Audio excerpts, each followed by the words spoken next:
Yaakov Avinu was Kodesh Kodeshim, was always in the yeshiva.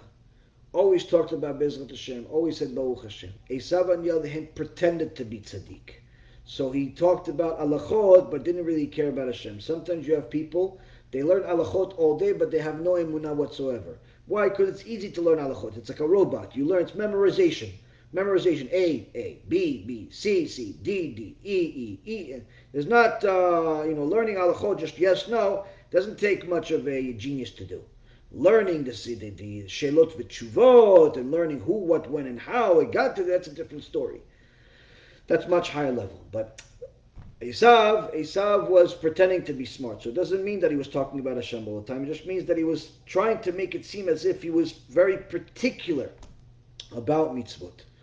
But it was obvious that this was him talking about Hashem was not often, because that's what the Midrash Rabbah says. The Midrash Rabbah says that as soon as ESAV, as soon as Yaakov said Be'ezrat Hashem, that's the reason why I was able to hunt these animals so quickly. Yitzhak was taken back. Hold on a second. ESAV, he tells me he's a rationalist. He tells me yes, no, allowed, not allowed. Never talks about emunah, bitachon, Be'ezrat Hashem, nothing like that. So that got Yitzhak off guard.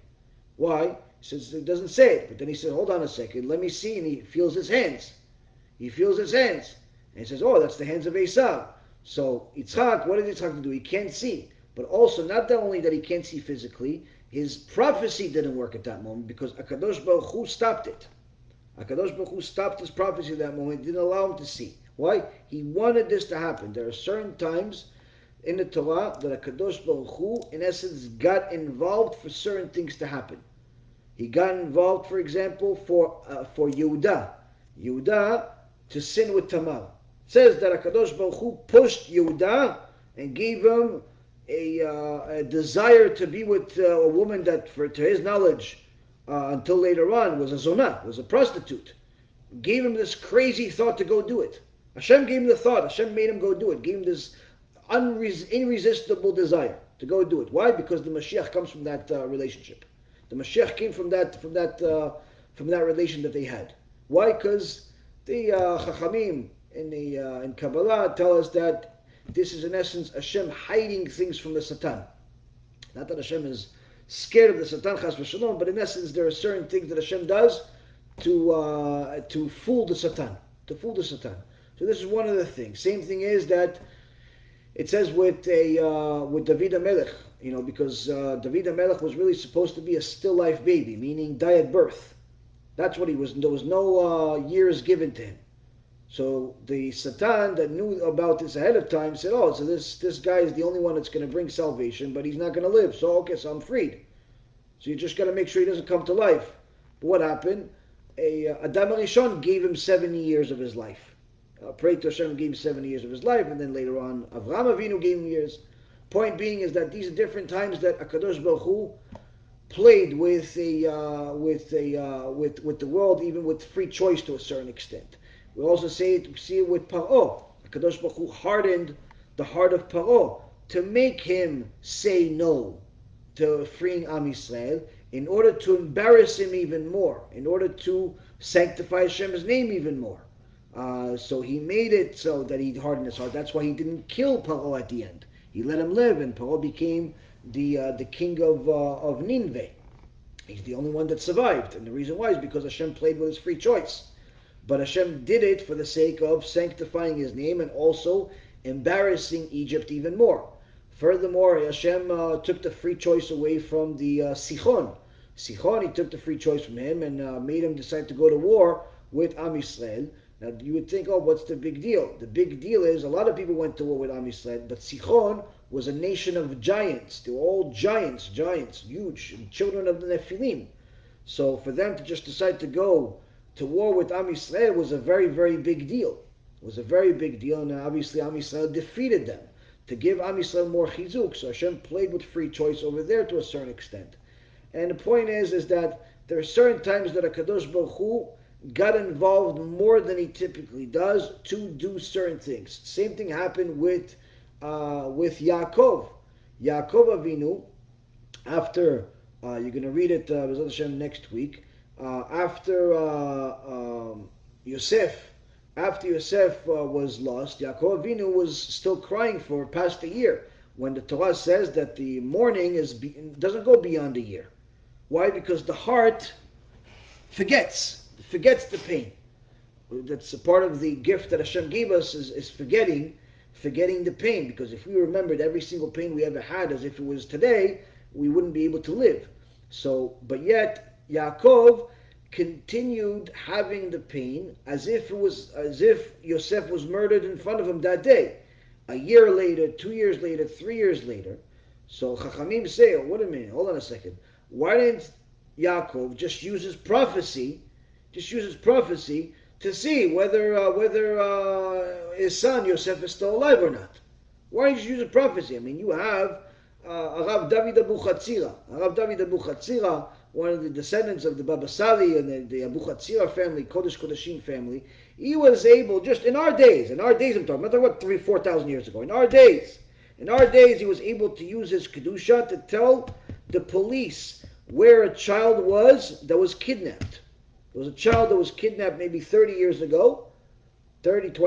ago, something like that, was kidnapped. They didn't know where he was. They looked everywhere. They couldn't find him. The family went to David Abu Chatzira, Rav David Abu Chatzira. Said, Kvod Rav, please help us. The kid's gone. Rav David Abu Chatzira focused, all of his kavanot, focused.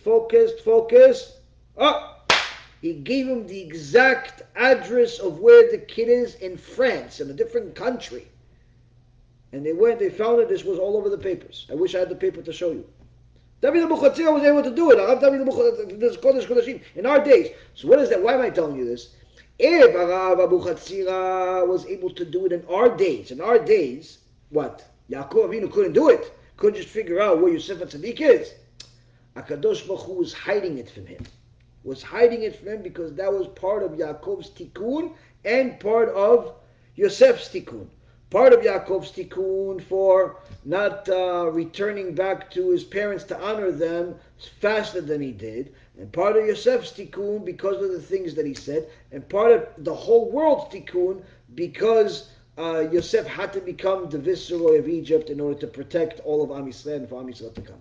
Point being is a lot of moving parts. Hashem had to get involved. Now guess what? On a side note, the whole 20 years that Yosef was missing and Yaakov was crying, Yaakov's father Yitzchak, that couldn't see ESAV the Rasha in front of him, knew that Yosef is alive.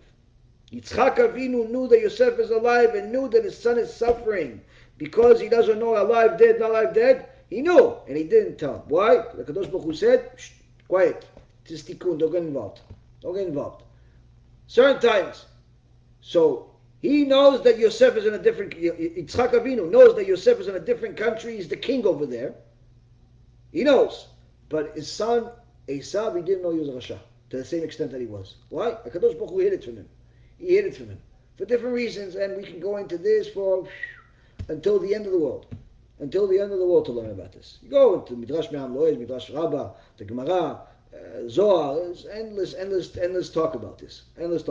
But this is, again, it's there's certain things that are Pshat, Remez, Sod. You have a lot of parts of the Torah, and each one is another layer of the onion, and it's a beautiful thing, Hashem. Beautiful thing. That's why we read the same parasha every single year. Why?